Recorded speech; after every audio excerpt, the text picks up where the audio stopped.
महाराज श्री नमोस्तु नमोस्तु नमोस्तु। और आज के प्रथम प्रश्न के लिए हम आमंत्रित कर रहे हैं ऋषभ जी शराबगी कोलकाता, गुणायतन के शिरोमणि संरक्षक ऋषभ जी शराबगी कोलकाता। इसके बाद तैयार रहेंगे आशुतोष शास्त्री। नमोस्तु महाराज जी। महाराज जी, मैं जानना चाहता हूं अहंकार क्या है और इससे इंसान बच के कैसे रहे। बहुत अच्छी बात है। अहंकार क्या है? मैं और उसके साथ कोई विशेषण लग जाना, इसका नाम अहंकार है। मैं हूँ, ये मेरे स्वरूप की अभिव्यक्ति है, पर मैं कुछ हूँ, ये मेरे अहंकार की परिणति है। समझ गए? गहन अध्यात्म में जब हम बात जाते हैं तो अहंकार का बड़ा सूक्ष्मतम विश्लेषण मिलता है। हम मान को अहम कहते हैं, पर मान का जन्म कहाँ से होता उसे देखो। मान है क्या?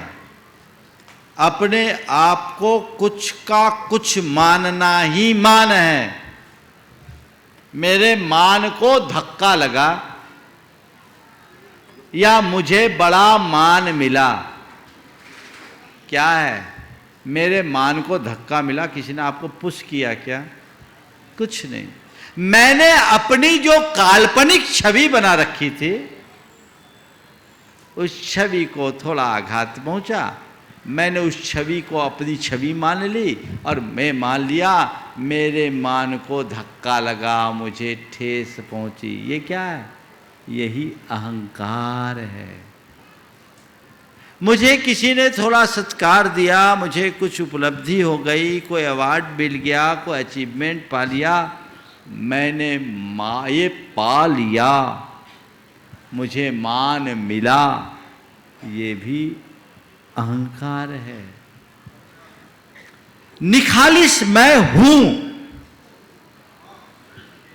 ये शुद्ध परिणति है। पर मैं कुछ हूं, मैं के साथ जहां कुछ विशेषण लगा कि अहम की सृष्टि हुई, इसलिए मैं को मैं तक सीमित रखो, उसके साथ कुछ मत जुड़ने दो। मैं क्या हूं? मैं शुद्ध चेतन आत्मा हूं, और जो मैं हूं वही ये है, वही वो है, वही सब है। मुझ में और औरों में रत्ती भर भी अंतर नहीं है, तत्वतः सभी समान है। जो मैं हूं वैसे ही सब है। ये समझ जिस मनुष्य के भीतर आती है, उसके मन में अहम कभी पनपता ही नहीं। अहंकार अपने आप को कुछ अलग दिखाने के लिए प्रेरित करता है। मैं कुछ हूं, आई एम सुपर। ये जो सुपेरिटी है और इसको पलट दो जो इन्फीरिटी है, ये दोनों अहम है। न मैं सुपर हूं, न कहीं से इन्फीरियर हूं, न सुपीरियर हूं, न इन्फीरियर हूं, बस हूं। संसार में सब कुछ अपने आप में है, जो है सो है, तत्वतः सब समान है।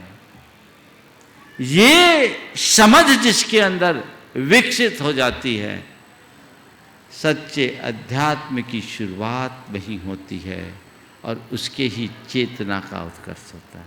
समझ गए?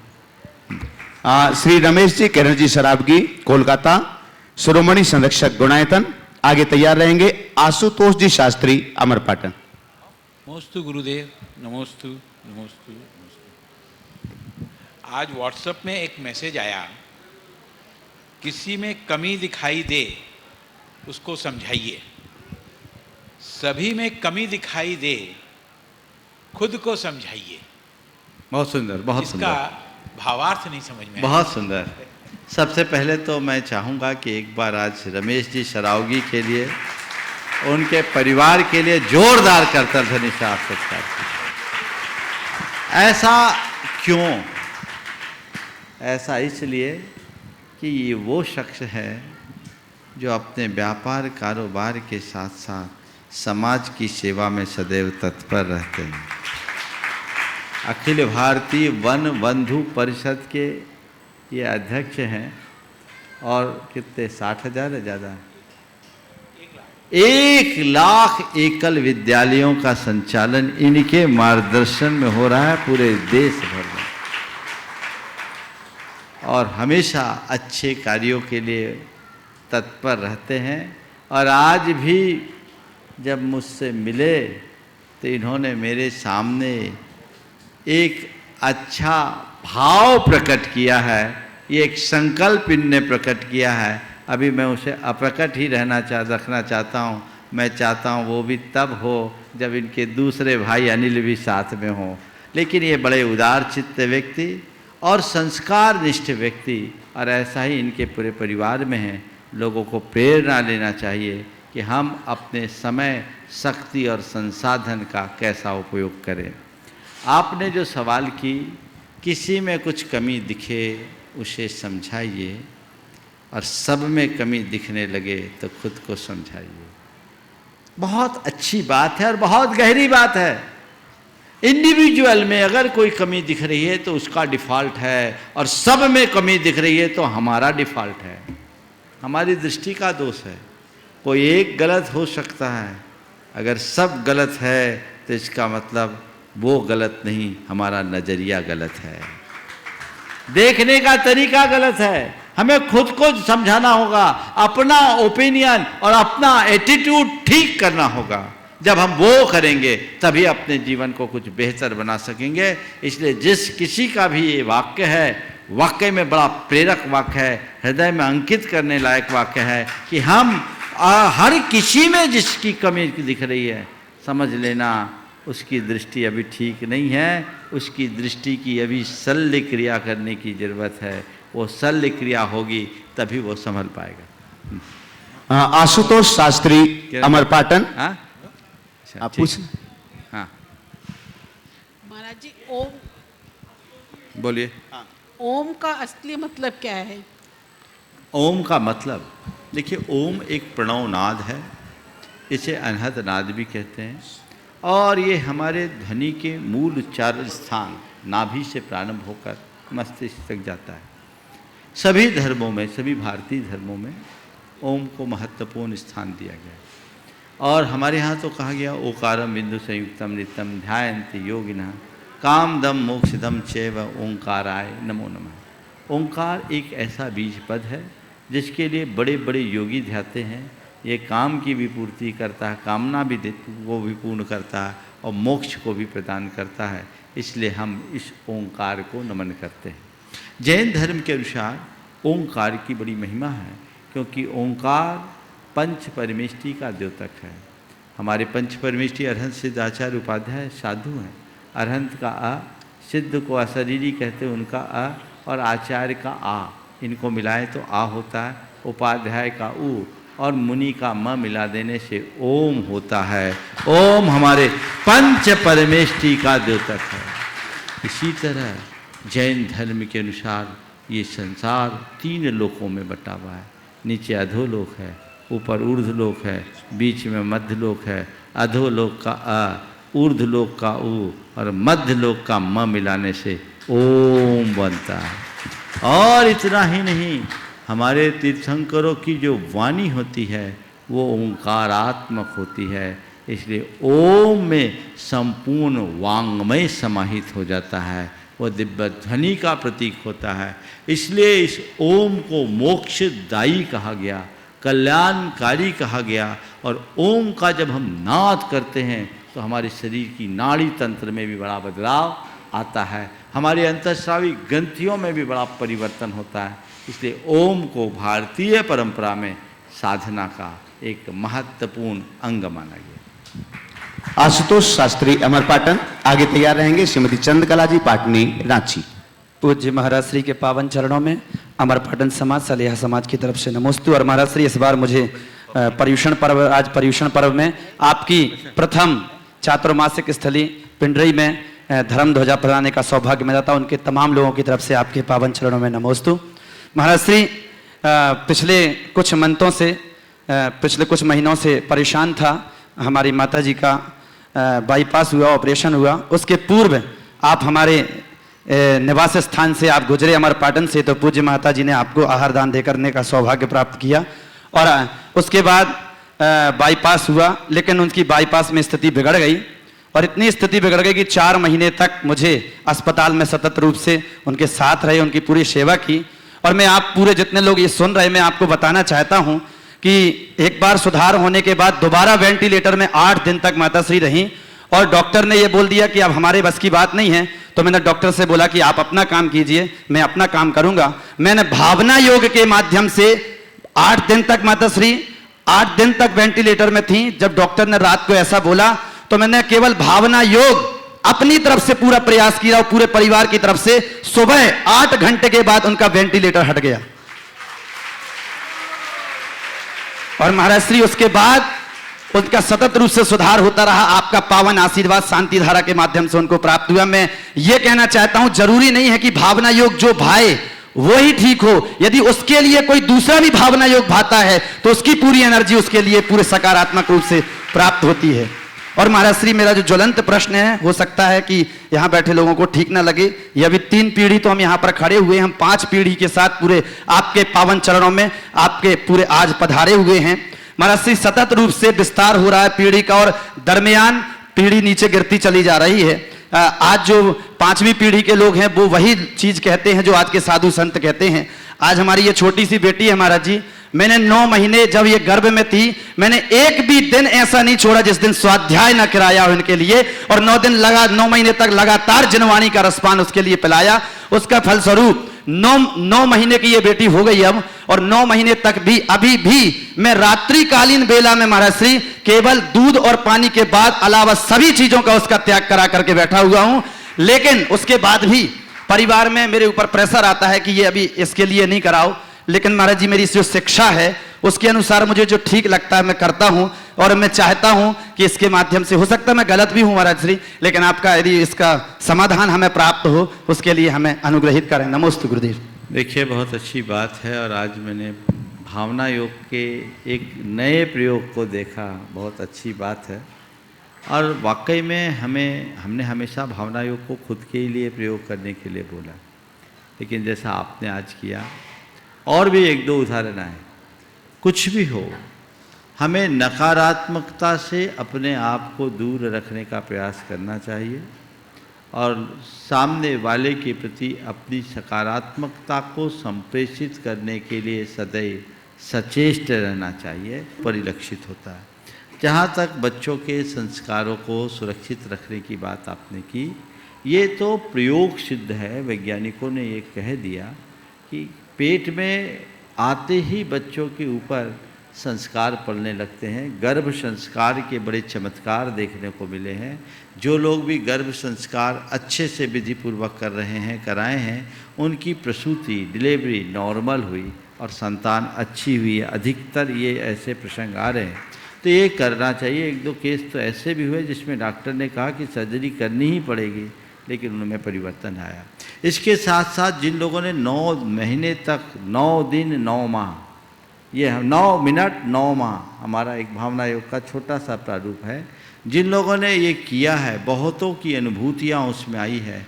उनके इस भावना योग का भी बड़ा चमत्कार हुआ है। भावना योग भी एक प्रकार का गर्भ संस्कार ही है और वो लोगों को बहुत अच्छा लग रहा है। मैं तो इस मंच से कहूँगा, बहुत लोगों ने अपने अनुभव भेजे हैं। जिन गर्भवती महिलाओं ने भावना योग अपने 9 माह के काल तक नियमित किया है, वो अपने अनुभव जरूर भेजें ताकि लोग इससे लाभान्वित हो सके और दूसरों को भी उसकी प्रेरणा मिल सके। एक बड़ा अच्छा प्रयोग है। आपने बच्चे के लिए रात में कुछ नहीं देने का सोचा, कोई दिक्कत नहीं है। उसे इतना मजबूत बना दो कि वो कुछ चाहे ही नहीं। हमारे यहाँ बहुत सारे ऐसे लोग हैं जिन्होंने अपने बच्चे को कभी रात में नहीं खिलाया, नहीं पिलाया, पर बच्चे स्वस्थ हैं। हम उनको जिस तरीके से ढालेंगे वे ऐसे ढल जाएंगे। ध्यान रखना, भूख से मरने वालों की संख्या नगण्य है और खा पी कर मरने वालों से अस्पताल भरे पड़े। समझ गए? इसलिए इस अवधारणा को बदल देना। हाँ, अति नहीं होना चाहिए, उसकी स्थिति को समझते हुए सारे काम करना चाहिए। यदि हम उस स्थिति को समझेंगे तभी हमारा कार्य सुव्यवस्थित हो सकेगा। हमें प्रेरणा लेनी चाहिए और इस तरीके से संस्कारों की अलख जगाना चाहिए। अपने आज आप चाहते हैं कि आपकी भावी पीढ़ी अच्छी हो तो आप उसमें प्रारंभ से ही उत्तम संस्कार गढ़े। अभी सभी भारतीय परंपराओं में, जैनों के साथ वैदिक परंपरा में भी गर्भ संस्कार का चलन बहुत तेज़ी से हुआ। ये हमारे शास्त्रों में तो बहुत पुराने समय से था, हमने उसे भुला दिया क्योंकि हमारी शिक्षा दीक्षा सब उल्टे तरीके से होने लगी। जब से अंग्रेजी माध्यम से चलन हुआ, हमारी गुरुकुल प्रणाली समाप्त हुई, ये सब चीज़ें आकर के प्रविष्ट हो गई और मामला सब गड़बड़ा गया। अच्छा है कि आज सारी स्थितियां हमारे अनुकूल हो रही है और लोग इसका लाभ उठा रहे हैं। हम इन बातों को न केवल जानें अपितु लोगों को भी जनाने का सत प्रयत्न करें, जिससे हम सबका पथ प्रशस्त हो। नमोस्तु महाराज जी। महाराज श्री माता जी आई हुई हैं, एक बार उनको आशीर्वाद दे दो। सबको आशीर्वाद। चलिए, हो गया खत्म। आज का सत्र यहीं पर समाप्त होता है। 2 चरणों में पूरा सत्र रह गया। जो लोग रह गए वे कल की प्रतीक्षा करें। चलिए आप। संजय रशिया ललितपुर से, और आपके बाद तैयार रहेंगे नीतेश सरगम। नमोस्तु गुरुवर, ललितपुर की ओर से नमोस्तु। अक्सर सभी कहते हैं कि अनुभवी से सीख लो, नहीं तो अनुभव करके सीख लो, सीखना पड़ेगा। और जब हम अनुभवी से सीखने जाते हैं तो वहाँ भी हमें छल कपट द्वेष भावना आदि प्राप्त होते हैं। महाराज जी, ऐसी परिस्थिति में हम क्या करें? महाराज जी मार्गदर्शन दें। देखिए, अनुभवी से सीख लो या अनुभव करके सीख लो। आपने कहा हम अनुभवी से भी सीख लेते हैं तो उसमें छल कपट नज़र आते हैं, तो उनके छल कपट से भी तो हम कुछ सीख ले सकते हैं कि हमें ये छल कपट नहीं करना। जी महाराज, हमारी दृष्टि होनी चाहिए। हम सीख अपनी सोच अच्छी रखें तो सीख अपने आप अच्छी हो। आगे। हाँ, नीतेश सरगम सागर से, जो एक संगीतकार हैं, दृष्टिहीन है, प्रज्ञा चक्षु हैं, लेकिन साहित्य की विधा में कुशल हैं, निपुण हैं। हाँ, वे अपना प्रश्न यहाँ पर रख रहे हैं। Hello hello. सुर सरगम संगीत ने मुझे घुमाया देश, गुरुवर मुझे आशीष दो, नमन करे नीतेश, कवि सरगम नीतेश। हे गुरुदेव, नमोस्तु नमोस्तु। मेरे परिवार की ओर से, समाज की ओर से, और योगाचार्य डॉक्टर नवीन भैया जी की ओर से भी नमोस्तु। औरंगाबाद सकल दिगंबर जैन समाज के बीच में 10 लक्षण महापर्व की प्रभावना करके मैं लौटा हूं और आपके चरण बंदन, आपका आशीर्वाद प्राप्त करने की भावना थी। एक वंदना मेरी कल सानंद संपन्न हुई गुरुवर आपके आशीर्वाद से। प्रश्न पूछिए। मेरा प्रश्न ये है गुरुदेव कि मेरे संपर्क में हिंदुस्तान के कोने कोने से लगभग 60 दृष्टिहीन भाई बहन, 60 दृष्टिहीन भाई बहनों को हमने ढूंढा है, खोज निकाला है। और दृष्टिहीन भाइयों की जिज्ञासा यह है गुरुदेव कि हम पूजन, अभिषेक, आहारचर्या और शास्त्र भेंट आदि, पाद प्रक्षालन आदि क्रियाओं से नहीं जुड़ पाते हैं। हमारे मन में एक टीस रहती है कि हम अपने आप को, अपने पुण्य को कैसे बढ़ाएं, हमारे कल्याण का मार्ग कैसे प्रशस्त होगा। हे गुरुदेव, मार्गदर्शन करें। और हम चाहते हैं कि सारे देश के जितने भी दृष्टिहीन भाई बहन आप सभी के परिचय में हो, तो कृपया मुझसे जरूर उनको जोड़ें कि हम एक व्हाट्सएप ग्रुप पर गुरुदेव धर्म प्रभावना करते हैं और उनका ज्ञानवर्धन करते हैं आपके उपदेशों से। नमस्ते गुरुदेव। ये बात सही है, जिनके पास आंखें नहीं हैं उन्हें बहुत सारी कठिनाइयों का सामना करना पड़ता है। धार्मिक अभिरुचि से जुड़े हुए लोगों के सामने तो तब और अधिक दुविधा खड़ी हो जाती है जब रुचि होती है और क्रिया नहीं कर पाते। लेकिन मैं उन सब से कहूँगा, हताश नहीं होना चाहिए, अपनी भावनाओं को निर्मल बनाकर रखना चाहिए, अपनी श्रद्धा को अटूट बनाना चाहिए। उन सब के लिए मैं एक इतनी ही बात करूँगा कि एक प्रज्ञा चक्षु भाई मंदिर की ओर जा रहा था। रास्ते में किसी युवक ने उससे पूछा, भाई कहाँ जा रहे हो? बोला मंदिर जा रहा हूँ। बोले क्यों जा रहे हो? बोले भगवान के दर्शन करने। कहाँ जा रहे हो? बोला मंदिर जा रहा हूँ। क्यों जा रहे हो? भगवान के दर्शन करने। वो जोर से हंसा। अरे तुझे दिखता है क्या जो तू भगवान के मंदिर जाके भगवान के दर्शन करेगा? तू तो अंधा है, तुझे दिखता कहाँ जो मंदिर जाकर भगवान के दर्शन करेगा? उस अंधे ने जवाब दिया, ठीक कहते हो अमित, मैं अंधा हूं तो क्या हुआ? मैं अंधा हूं तो क्या हुआ? भगवान तो आंख वाला है, उसकी दृष्टि मुझ पर पड़ जाए, मेरा उद्धार हो जाएगा। तो मैं उन लोगों से कहना चाहता हूं जो लोग अपनी इस दृष्टि की विकलता के कारण सारी धार्मिक क्रियाओं में प्रत्यक्ष रूप से सहभागी नहीं हो पाते, वे हीन भाव मन में न लाएं, अपनी श्रद्धा को इतनी बलवान बनाएं। और श्रद्धा यदि बलवती हो तो दृष्टि खो करके भी वो पा सकते हो जो बड़े बड़े दृष्टि संपन्न नहीं पा सके। हमारे यहाँ कृत कारित अनुमोदन तीनों को समान कहा गया है। और आप सबके बीच एक आदर्श रहे रविंद्र जैन,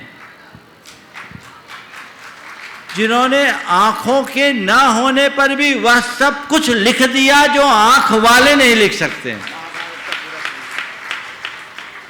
इसलिए प्रज्ञा की आंखों का प्रयोग करें, उसे देखने की कोशिश करें, हताश न हो।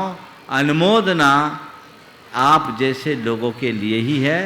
ये मत सोचना कि क्रिया करने वाले को ही पुण्य मिलता है, श्रद्धा समर्पण करने वाले ही पुण्यवान होते हैं। सीए रितेश जैन नसीराबाद।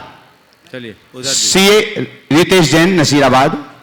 आपके बाद तैयार रहेंगे श्रेयांश सी जैन सेरा गढ़ाकोटा दृष्टि गुणायतन।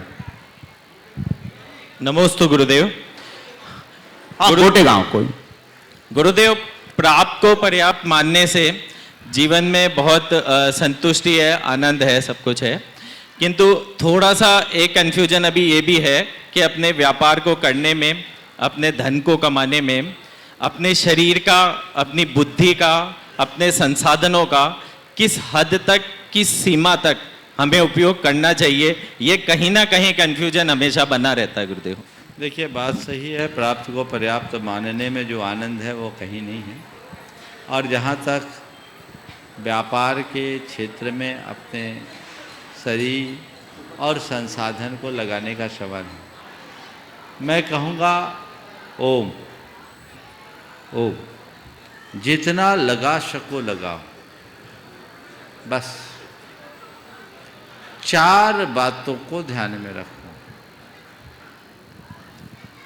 उतना ही व्यापार करो जिससे मन की शांति खंडित ना हो। उतना ही व्यापार करो जिससे शरीर का स्वास्थ्य प्रभावित ना हो। उतना ही व्यापार करो जिससे परिवार का प्रेम बना रहे। और उतना ही व्यापार करो कि धर्म कार्यों में भी समय मिल सके। यदि ये लिमिट आप बना लो तो पर्याप्त है। आज के समय में लोग मुझसे परिज्ञा परिमाण की बात करते हैं, तो मैं कहता हूँ जब बड़ा परिमाण तुम लोगे तो लोगे, पर ये परिमाण कर लो, जीवन भर आनंदित रहोगे। नमोस्तु गुरुदेव, नमोस्तु गुरुदेव। श्रेयांश जैन सेरा गोटेगांव दृष्टि गुणायतन। आगे तैयार रहेंगे रिक्की नमन जैन पथरिया। नमोस्तु महाराज जी, नमोस्तु महाराज जी। महाराज जी के चरणों में सत सत नमन। महाराज जी, मेरा प्रश्न है कि अंतर मुहूर्त में केवल ज्ञान की प्राप्ति होने की क्या प्रक्रिया होती है और यह किस दशा में केवल ज्ञान प्राप्त होता है? कृपया शंका का समाधान। देखिए, केवल ज्ञान तो अंतर मुहूर्त ही में होता है। जिन्हें भी केवल ज्ञान होता है वह केवल अंतर मुहूर्त में ही होता है, और वही उसकी प्रक्रिया है। बस आप पूरी लाइट लगा लो,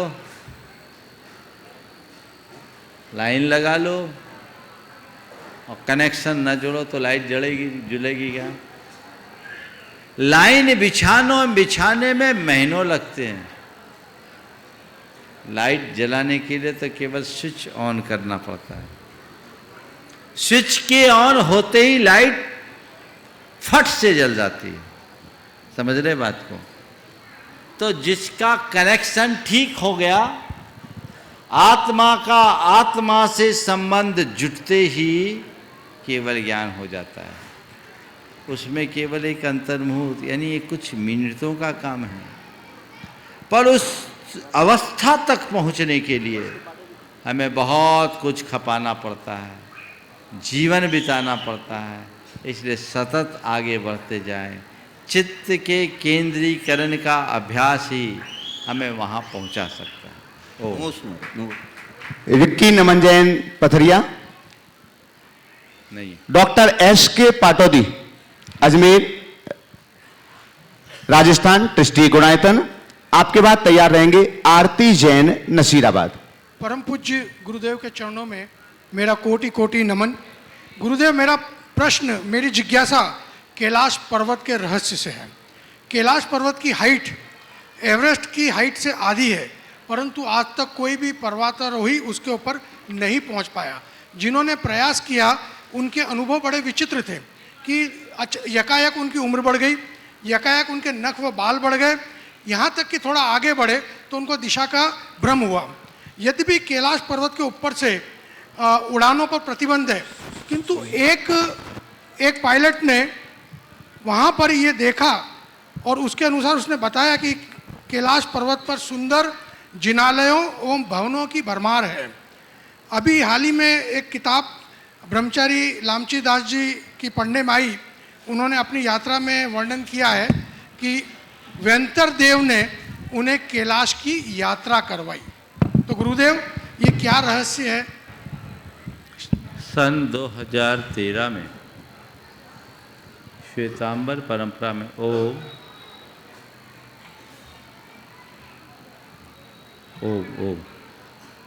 सन 2013 में एक पत्रिका निकलती है नमो तीर्थस्य।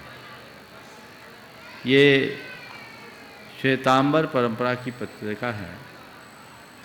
उसमें एक पूरा अंक निकला था और उसमें जो विवरण कैलाश पर्वत के विषय में दिया गया वो बहुत कुछ चौंकाने वाला था। उसमें उन्होंने एक अमित दोषी नाम के व्यक्ति का उल्लेख करते हुए लिखा कि उसने कैलाश पर्वत की यात्रा की। वहाँ सिद्धाश्रम नाम का एक स्थान है। उस स्थान में न सर्दी है न गर्मी। वहाँ का वातावरण बड़ा अनुकूल और वहाँ दिगंबर साधुओं का भी स्थान मिला। मैं जब जयपुर था, वहाँ मेरे पास एक योगी आए जो समर्पण योग चलाते, नाम तो मैं भूल रहा हूँ। वो मुझसे मिलने के लिए आए थे, 2 बार आए और उन्होंने कहा कि मैंने कैलाश की यात्रा की और उनने कैलाश की यात्रा के क्रम में कहा कि मैं वहाँ दिगंबर रहा और वहाँ मैंने अनेक दिगंबर मुनियों के दर्शन किए। उनकी एक पुस्तक भी उन्होंने भेंट की थी, उसमें मुनि के चित्र भी थे। हालांकि वो पेंटिंग्स में थे, फोटोग्राफ्स में नहीं थे। और उन्होंने बताया कि वहाँ दिगंबर मुनियों का सद्भाव है। और मेरे पास आने की बात, मेरे पास जो आए थे वो केवल इस भाव से आए थे कि महाराज जी, मैं आपके पास केवल इसलिए आया हूँ कि ध्यान को अगर जगत व्यापी कोई बना सकता है तो जैन मुनि बना सकते हैं, आप इसे करें। ये उनके शब्द थे। ये उद्गार उन्होंने मंच में भी प्रकट किए थे। तो कैलाश पर्वत को लेकर कई बातें हैं। उसमें ये एक और उल्लेख था जो नमो तीर्थस्य में छपा है, जहाँ तक मुझे याद है, कि वहाँ 50-50 मीटर तक की खड़गासन प्रतिमाएं भी है। ये बड़े आश्चर्यजनक है। लेकिन उसके बाद मैंने उसकी कुछ तहकीकात कराई तो निष्कर्ष कुछ सामने नहीं आया। पर जो भी हो, कैलाश पर्वत भगवान ऋषभदेव की निर्वाण स्थली है और भारतीय संस्कृति का आदर्श है। शिव की भी निर्वाण स्थली, शिव का स्थान कैलाश पर्वत माना जाता है। अट्ठावयम्मी उस हो हम लोग रोज बोलते हैं, तो ये 28वें पब्बे हम रोज बोलते हैं। यह कैलाश पर्वत सबके लिए आदर्श है। बाबा लामची दास की जो कथा आपने बताई, जो पुस्तकें आपको लोगों को मिली, वो आज से लगभग 200 वर्ष पुरानी बात है और उन्होंने 22 वर्षों में सभी सिद्ध क्षेत्रों की वंदना पद यात्रा पूर्वक की। उसका वर्णन उन्होंने किया है, उसकी एक प्रति यहाँ थी भी, लोगों को देखने लायक है। और वो उन्होंने उसमें लिखा, उसमें तिब्बत आदि कई देशों में वो पैदल गए और कैलाश के लिए गए तो एक जगह नाले के किनारे पहुंचकर उफनता नाला था, आगे रास्ता नहीं, कुछ दिख नहीं रहा था, वो वहीं मूर्छित हो गए। उन्होंने अन्न जल त्याग दिया था कि मैं जब तक कैलाश की वंदना नहीं करूंगा कुछ नहीं करूंगा। और जब उन्हें होश आया तो सामने कैलाश पर्वत और वहाँ के जिनालयों का दर्शन किया, ऐसा उन्होंने उल्लेख किया। वो उनके हाथ से लिखी भी कृति है। ये सब शोध का विषय है। मुझे ये भी जानकारी मिली है कि नासा ने भी इस विषय में कुछ काम किए।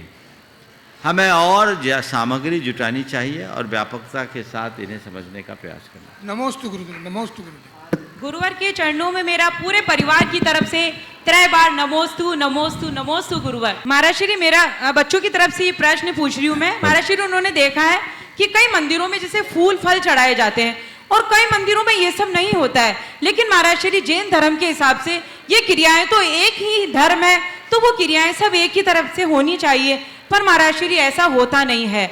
और महाराज श्री जैसे मैंने टीवी पर अक्सर कहीं ये भी देखा है कि महिलाएं अभिषेक करती है। मैं उस जगह का नाम आपको नहीं बताऊंगी, लेकिन ये मैंने अक्सर देखा कि महिलाएं अभिषेक करती है। तो महाराज श्री बच्चे ये पूछते हैं कि जब हम बच्चे और सब मतलब जेंट्स अभिषेक करते हैं तो इसमें महिलाओं का क्या काम है? तो महाराज श्री ये बच्चों को आज तक समझ में नहीं आया और मैं भी उन्हें ये आंसर नहीं दे पाई, तो इसका समाधान कीजिए। महिलाएं भी अभिषेक क्यों करती है और मंदिरों में फूल फल और ये सब क्यों चढ़ाए जाते हैं? देखिए, बात बिल्कुल सही है। क्या चढ़ाना ये बात की बात है, क्यों चढ़ाना ये पहली बात है। भगवान के चरणों में हम अपनी भक्ति की अभिव्यक्ति के लिए ही अष्टद्रव्य अर्पित करते हैं। अष्टद्रव्य का प्रयोजन केवल ये है। और हमारा धर्म मूलतः अहिंसा और वीतरागता है।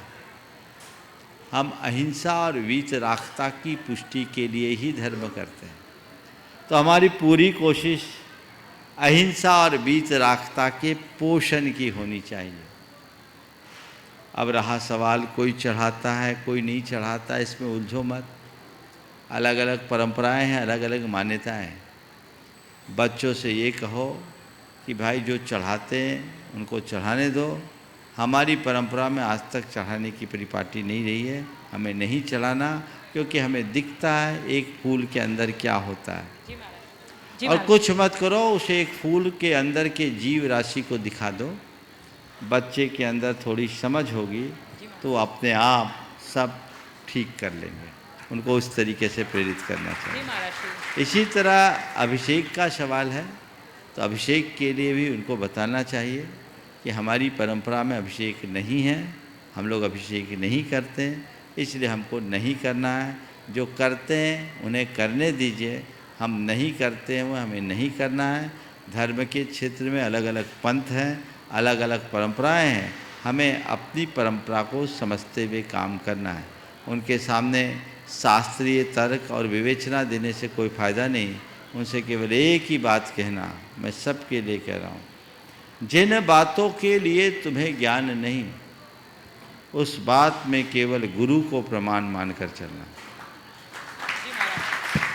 और बच्चों को कहना या किसी को भी कहना, बेटे इस विषय का उत्तर हम नहीं दे सकते, हमारे गुरु दे सकते हैं। और हम एक ही बात जानते हैं, सीखते हैं, जिस बात का समर्थन हमारे गुरु करते हैं हमें वो करना है, और जिस बात का वो समर्थन नहीं करते हमें नहीं करना। मेरे जैसा कोई मुनि भी तुमसे कहे तो तुम हाथ जोड़ लेना और कहना आप सही, आपकी बातें सही, और हम जो कर रहे हैं वो भी सही। आप तो आशीर्वाद दो, जो हम कर रहे हैं वो करते रहें, बाकी उलझे नहीं, क्योंकि ये इसमें बहुत सारी बातें, बड़ा विवादास्पद विषय है। बहुत बार ये सवाल उठे हैं, इनमें उलझने में कोई सार नहीं है। एक बात ध्यान रखना, क्रिया से ऊंचा भाव है। हम लोग रिचुअल में उलझ गए हैं, स्पिरिचुअल को क्यों भूलते हैं? हम अपने धार्मिक क्रियाकलापों में इतने ज़्यादा रूढ़ हो गए कि मूलभूत तत्व ज्ञान को ही भुला दिया। जैन धर्म के मूल तत्व ज्ञान को समझो, और आज की पीढ़ी को सही तत्व ज्ञान न मिलने से ही वो भटक रही। जो मूलभूत जैन धर्म उसे देखो। केवल पूजा पाठ की बातों तक सीमित रहना ठीक नहीं है। वस्तु के स्वरूप को जो समझता है उसकी तो प्रवृत्ति ही अलग हो जाती है, उसकी परिणति में सहजता आ जाती है। वो हर पल समता, सहजता, समरसता और संतोष का आनंद लेता है। उसके जीवन में व्यापक सकारात्मक बदलाव आता है। वो हमारे अंदर होना चाहिए। पूजा पाठ, धार्मिक क्रियाएं निरर्थक नहीं हैं, उनका अपना अर्थ है, लेकिन तभी तक जब तक हम उसके मूल स्वरूप को पहचान कर काम करें। महाराज श्री, ये बच्चों की तरफ से प्रश्न था, लेकिन मेरा सिर्फ 1 सेकंड का प्रश्न। बहुत लाइन है, आशीर्वाद। एडवोकेट सतीश जैन नजा ललितपुर से आगे तैयार रहेंगे। सौरभी सतीश जैन पाटन। महाराज श्री चरणों में नजा परिवार, ललितपुर सभी रिश्तेदार और ललितपुर से जिन जिन ने नमोस्ती भोजी, सबकी ओर से नमोस्तु। महाराज जी, प्रश्न ये है कि समाज में और अनेक धार्मिक संस्थाएं हैं, संगठन हैं, और सबका कार्यकाल निर्धारित होता है, कहीं 3 साल 5 साल, लेकिन इसके बाद भी पदाधिकारी पद को छोड़ने में आनाकानी करते हैं। उनकी स्थिति ये हो जाती है कि जैसे मंदिर की संपत्तियों के किराएदार हैं, उनसे को ये छोड़ दो तो वो कहते हैं हमें तो बहुत फली, हमारे लड़का बेटियन की शादी हो गई, अच्छे पढ़ गए, हम नहीं छोड़ें, और वो छोड़ने में आनाकानी करते हैं। कई जगह मुकदमे चल रहे। ये कहीं एक जगह की बात नहीं है, ना व्यक्ति विशेष की बात है। कृपया निर्देशन, मार्ग निर्देशन करें सभी का कि क्या करें। हम क्या करें? आज बताएं साहब, छोड़ ही नहीं रहे कोई। बिठाया तुम है, बिठाए तुम हो, तो हम कैसे उठाएं? जो बिठाए वो उठाए। ध्यान रखने की बात केवल यही है कि सभी संस्थाओं के अपने कायदे होते हैं, नियम होते हैं, और हमें नियमों और कायदों के अनुरूप चलना चाहिए। हर व्यक्ति को अपने नियमों के प्रति प्रतिबद्ध होना चाहिए। कोई भी किसी भी संस्था से जुड़ा हुआ व्यक्ति यदि वो नहीं करता तो ये उसकी कमी है, और उस कमी का निराकरण उन्हें ही करना चाहिए जिन्होंने उनको बिठाया। समझ गए? चलिए। सौरभी सतीश जैन पाटन, सूत्रधार गुणायतन। दोनों मुनि राजों के चरणों में 3 बार नमोस्तु नमोस्तु नमोस्तु। महाराज श्री, मेरा प्रश्न ये है, ढोंग क्या है? संत कहते हैं अपनी असलियत को सामने रखो, नहीं तो कभी रंगे सियार की तरह तुम्हारी हालत खराब हो जाएगी। इस कथन का क्या तात्पर्य है? फिर से बोलो। ढोंग क्या है? ढोंग क्या है? फिर से बोलो। हाँ, ढोंग क्या है? संत कहते हैं अपनी असलियत को सामने रखो, हाँ। नहीं तो कभी तुम रंगे सियार की तरह तुम्हारी हालत भी खराब हो जाएगी। हाँ, ये शायद मेरे ही किसी प्रवचन का अंश है ना? हाँ महाराज। कौन सी पुस्तक में पढ़ा है? अब मम्मी ने बताया था। हाँ देखो, ढोंग क्या है? ढोंग क्या है वो आपने आगे पीछे के वाक्य को छोड़ दिया। ढोंग क्या है समझो। ढोंग मत करो, ढंग से जियो, अपनी असलियत को मत छिपाओ, अपनी असलियत को बिल्कुल साथ लेकर चलो, नहीं तो रंगे सियार जैसा तुम्हारा हाल हो जाएगा। एक कहानी है, एक सियार था जो एक बार जंगल से निकल के शहर की तरफ आया, तो थोड़ा लेट हो गई, तो एक रंगरेज के हौज में कूद गया। रंगरेज समझते, जो कपड़ा रंगता था। अब उसके हौज में कूद गया और रात भर ठिठुरता रहा और पूरा रंग लग गया उसके शरीर में। सुबह रंगरेज आया, उसको उठा करके भगाया, वो भागा। अब जंगल में आया, उसने देखा मैं तो रंग गया हूँ, खुद को अब रंगा हुआ माना। जंगल में उसको अजीबोगरीब देखकर जंगल के बाकी प्राणी उससे कतराने लगे। जब जंगल के प्राणी कतराने लगे तो उसने थोड़ा सा अपना पैतरा बदला और कहा, देखो परमात्मा ने मुझे तुम सबका राजा बनाकर भेजा है। अब आज से मैं राजा हूँ और तुम सब मेरी प्रजा। तुम सबको मेरी अधीनता स्वीकारनी होगी और अब मैं जो बोलूँगा इशारे से बोलूँगा, मुंह से नहीं बोलूँगा। अब मुंह से बोलता तो आवाज़ निकल जाती, पकड़ में आ जाती। अब सब ने उसको राजा स्वीकार लिया। अब बारिश हुई, अब शरीर पर पानी गिरा तो धीरे धीरे रंग धुलने लगा और जैसे ही रंग उसका धुला, उसकी वास्तविकता प्रकट हुई तो सारे जानवरों ने मिलकर के उसकी मिट्टी पलीत कर दी। तो यही हाल होता है जब मनुष्य कृत्रिम लबादा ओढ़ता है तो उसकी दशा कुछ ऐसी हो जाती है और उस दशा में उसके साथ बहुत दुविधापूर्ण स्थिति बन जाती है। हमें ऐसी दुविधापूर्ण स्थिति से अपने आप को बचा करके चलना चाहिए। इस प्रकार आज के इस सत्र को परम पूज्य गुरुदेव के चरणों में नमन अर्पित करते हुए मैं यहाँ विराम दूंगा। बोलिए परम पूज्य आचार्य गुरुवर श्री विद्यासागर जी महाराज की